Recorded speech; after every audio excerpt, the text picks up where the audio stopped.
안녕하세요, 목동미니 유성민 팀장입니다. 안녕하세요, 목동미니 윤선종 주임입니다. 오늘은 미니쿠퍼 견적 완전 정복. 네, 그래서 대부분은 차량을 구매할 때 현금으로 구매를 해야 되는가, 할부로 구매를 해야 되는가, 리스로 구매를 해야 되는가, 어떻게 구매를 하는 것이 가장 현명하게 구매를 하는 방법인지, 그리고 이제 견적서를 어떻게 봐야 하는 것인지, 그거에 대해서 간단히 한번 알아보시죠. 미니쿠퍼를 구매하는 방법 중에는 크게 현금 구매와 할부 구매, 리스 구매, 이렇게 총 3가지 구매 방법으로 나눠집니다.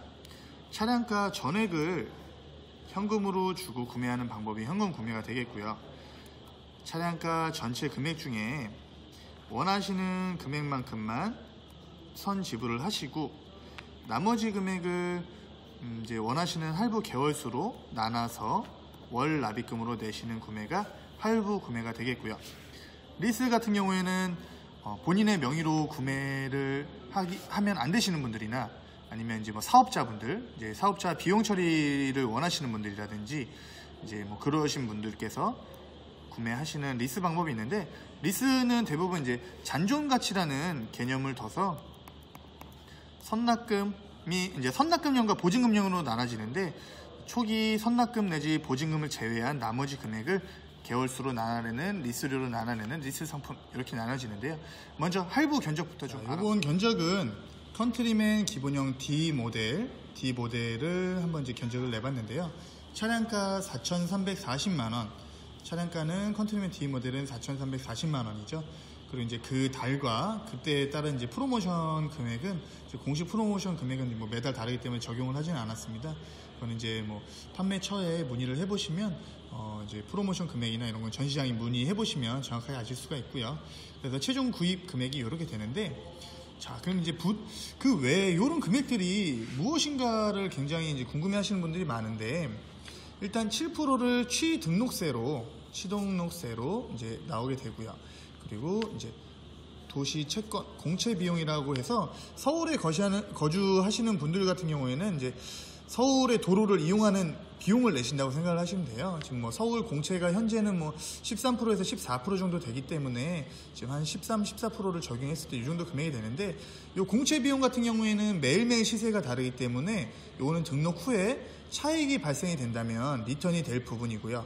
만약에 부족하다고 판단이 되고, 이제 부족하게 되면 조금은 이제 다시 내셔야 되는 그런 부분이 생길 수가 있어요. 그렇기 때문에 이제 딜러분들 같은 경우에는 조금 더 넉넉하게 공채 비용을 이제 측정을 하고, 차액이 발생이 됐을 때는 이제 거의 뭐 리턴을 해드리는 게 정상이죠.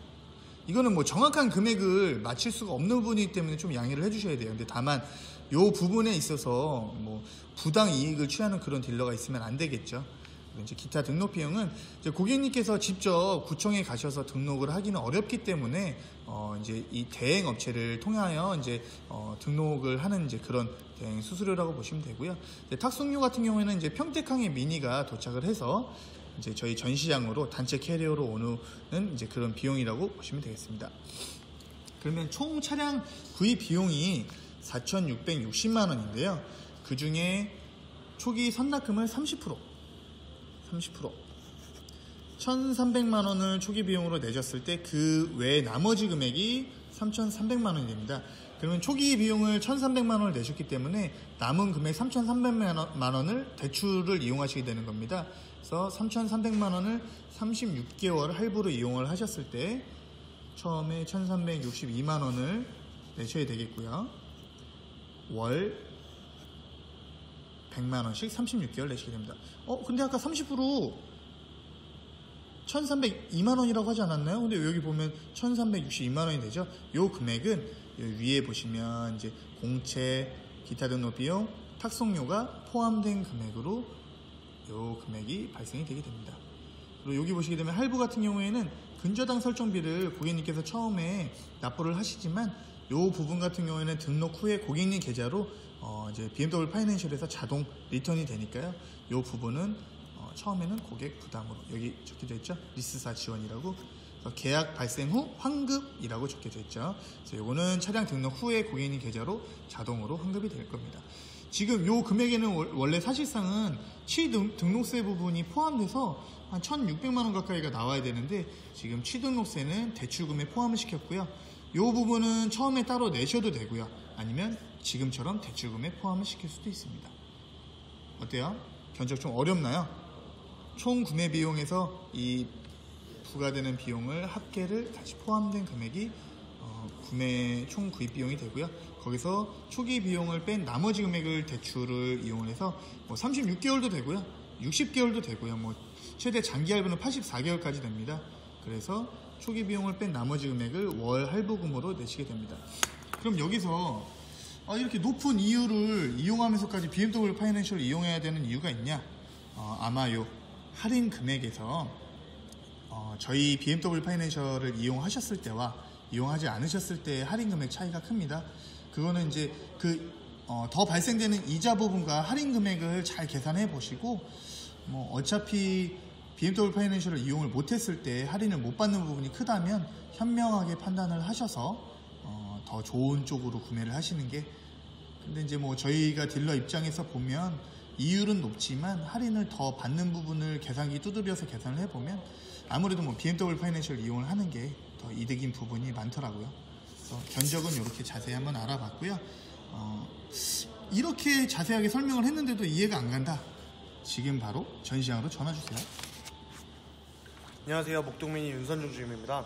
지금 보실 견적은 미니에만 적용되는 1분기 미니 프로모션 스마일 할부. 스마일 할부라는 게 네. 어떤 상품이죠? 아까 앞에서 팀장님께서 설명해 주셨듯이 저희 구매 방법은 현금, 할부, 리스가 있게 되는데 스마일 할부 상품은 이 리스하고 비슷한 유형이라고 보시면 됩니다. 하지만 다른 점은 리스는 리스사 명의로 되게 되고 스마일 할부는 이제 명의자분 본인이 들어가게 됩니다. 그럼 뭐 그냥 할부네요, 그죠? 네, 일반 할부라고 쉽게 보시면 되고요. 네네. 견적을 한번 제가 설명을 드려볼게요. 네. 보시면은 차량은 미니 쿠퍼 컨트리맨 D 기본형 기본 옵션이고 2018년식으로 뽑아드렸고요. 차량 가격은 4,340만 원에서 동일하게 할인은 이제 매달 달라지기 때문에 보시면 되고 매달 적용되는 할인으로 적용을 받으시면 되고요. 그렇죠. 네. 아까 설명해드렸듯이 부가세 1.1% 제외하고 7%의 취등록세가 발생이 되고 공채 구입 비용 같은 경우는 지금 13%에서 14% 서울에 이제 도로 이용하는 거에 대해서 내는 세금이라고 보시면 되고 탁송료는 평택항에서 저희 전시장까지 오는데 비용 그리고 등록 비용은 이제 대행업체에 맡기는 수수료하고 번호판 증지대 인지대가 들어가는 거고 총 합계가 320만 원이 발생이 되죠. 그래서 이 비용이 차량 금액 포함한 총 구입 비용으로 발생이 되고 4,660만 원에서 저희가 선납금 30%. 선납금은 꼭 30%로 정해져 있는 건가요? 아니요, 선납금은 뭐 아예 무선납으로 시작해서 선납을 뭐 나는 100만 원, 200만 원, 300만 원만 내겠다라고 하시는 분들은 자유롭게 조절이 가능하십니다. 0%부터 최대 제가 알기로는 뭐 몇 프로까지 되는 건가요? 40. 네, 저희는 0%에서 최대 40%까지 가능하다라고 보시면 됩니다. 네. 그리고 여기 보면은 잔존 가치라는 부분이 있는데 이 부분이 되게 어려워하시는 부분인데 네. 이게 정확하게 좀 설명을 해줄 수 있을까요? 쉽게 설명을 드리면은 차량의 100%가 있다라고 봤을 때 저희가 딱 반을 자릅니다. 50%. 그리고 저희가 처음에 냈던 비용 그럼 지금 요 50%가 요 잔존 금액의 50%가 되겠네요? 네, 그렇죠. 네. 차량가액의 50%가 이제 잔존 가치. 잔존 가치 50% 2,170만 원. 네, 2,170만 원이 들어가게 되는 거고요. 초기 비용은 30% 저희가 아까 초기 낸다고 비용은, 했죠? 네, 30% 30%는 1,302만 원. 네. 1,302만 원.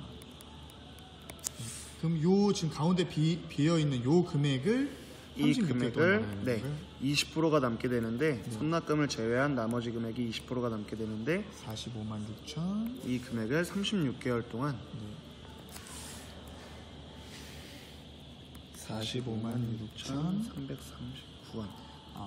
그럼 요 상품은 아까 같은 36개월 기준으로 비교해 봤을 때 월 할부금이 굉장히 저렴한 이유는 이 50%의 잔존 가치 때문이죠. 그렇죠. 이 50%의 잔존 가치 때문인데 이 50%의 잔존 가치는 어떻게 해결을 할 수 있냐라고 보시면은 저희가 이제 36개월을 약정을 잡아놨기 때문에 50%에 대해서는 36개월 동안 다 납부하셨습니다.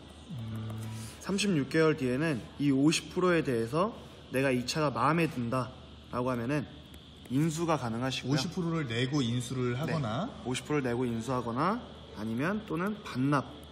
반납이 가능한 상품. 네, 50%에 대해서 나는 이 차에 36개월 동안 즐겼기 때문에 네네. 이제 나는 이 차를 안 타고 다른 차를 타고 싶다, 다른 미니를 이용하고 싶다 라고 하셨을 때 반납하실 수 있는 그러면 거죠. 인수를 하고 싶으나 2,170만 원이라는 목돈이 지금 당장 없는 분들은 어떻게 해야 되나요? 그렇죠. 그래서 세 번째 방법은 재구매. 재할부를 다시 네. 할 수가 있는 거군요. 재할부를 일으켜서 또 36개월 또는 60개월까지는 이용하실 수가 있는 참 거죠. 처음 부담이 되시는 분들에게는 굉장히 좋은 상품인 것 같긴 한데요. 이 잔존 50%에 대한 금액은 계약 기간 동안 내진 않잖아요. 네네. 다만 이 50%에 대한 이자 부분은 같이 포함이 되어 있는 거죠. 그렇죠. 이 월납입금에 이 50%에 대한 이자 비용까지 같이 포함이 되어 있는 일반적인 할부 상품보다 소비자가 이제 월 부담을 해야 되는 부담은 줄어들지만 약간의 이자는 조금 더 발생이 되겠네요. 그렇죠. 이자가 조금 더 발생된다고 그러면 보시면 되죠. 어떤 뭐 할부가 좋다, 뭐 스마일 할부가 좋다, 어떤 상품이 좋다라는 거는 어떻게 판단을 해야 되죠, 소비자 입장에서? 소비자 입장에서는 솔직히 제일 보실 부분은 월납입금 부분입니다.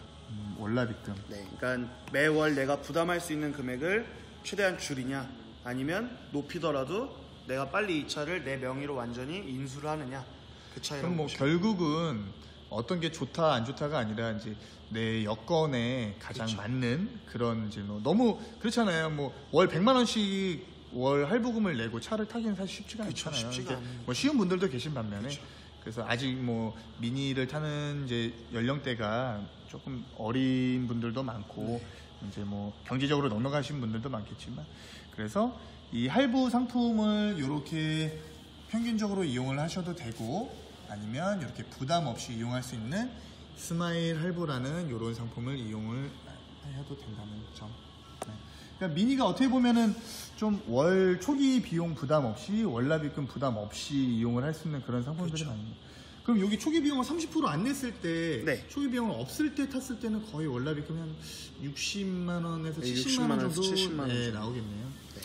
그러면 이제 지금 당장 돈은 없지만 이제 3년 뒤 적금이 만기된다. 뭐 1년 뒤 적금이 만기된다. 뭐 그런 분들도 이용할 수 있는 그런 상품이겠네요. 그렇죠, 맞습니다. 네.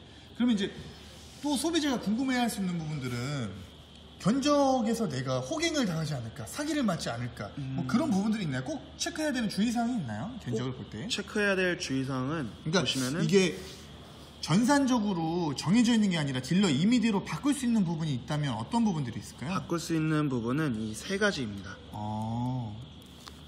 그러면 공채 구입 비용은 정확하게 어디에 들어가면 알 수 있을까요? 공채 구입 비용은 이제 카톡이라는 사이트가 따로 있습니다. 네. 채권 시세를 볼 수 있는 사이트가 따로 있는데 그런 여러 가지 사이트라든지 그런 데서 그렇죠. 현재 내가 거주하는 지역의 공채 채권 비용이 얼마 정도인지를 체크해 보면 될 것이고 네, 그렇죠. 탁송료는 어차피 등록을 하고 나면 탁송료 영수증은 발행이 되죠. 네, 맞습니다. 네, 그러니까 꼭 정산서와 이제 영수증의 금액과 기타 등록했을 때 비용을 꼭 체크를 하셔서 차량 등록 후에 영수증을 확인하셔서 이 견적서를 딜러가 이제 주면 버리지 마시고 그 정산서 부분과 처음에 내가 낸 금액을 정확하게 확인을 하시면 절대 단돈 100원도 이제 허특에 이제 사용이 되는 그런 부분을 방지를 할 수 있다는 그런 점. 네, 그래서 오늘 견적 정확하게 한번 알아보긴 했는데 오늘 수고 많으셨고요. 다음에 또 좋은 정보로 찾아뵙겠습니다. 네, 안녕히 계세요. 고생하셨습니다.